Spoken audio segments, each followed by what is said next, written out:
They say I'm crazy, I really don't care.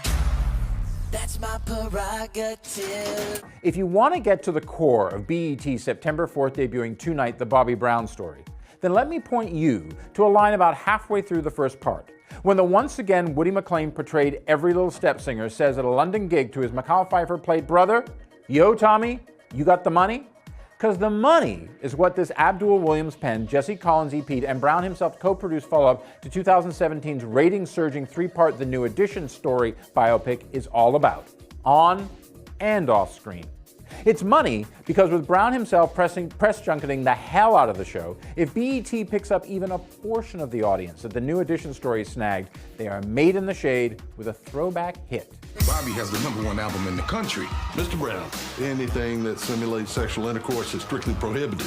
With a solid, but if sometimes, let's say, karaoke performance from McClain, who appeared briefly, by the way, in USA Network's Unsolved earlier this year, the Kyle Adrian Scott directed The Bobby Brown Story is also money because even though things often look flat where they should flourish and lack the visual dexterity that the singer himself had by the boatload back in the early 1990s, The Bobby Brown Story aims to deliver precisely what the Viacom-owned net and the producers know the people want, which is the inside dope on Brown's passionate and ultimately fractured relationship with his second wife, Whitney Houston, played with coy deliberation by Rosewood alum Gabrielle Dennis, the downward spiral the drug-addled couple face-planted into together and individually, and of course, the music.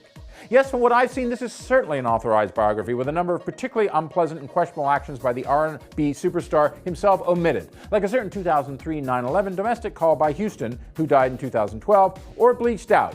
But there are, from literally the opening scene, a lot of self-inflicted wounds put right up there for all to see. Perhaps better named The Bobby Brown Story, according to Bobby Brown, the personal failings are bad boy bricks to building the redemption story to come. Cue the inspirational music.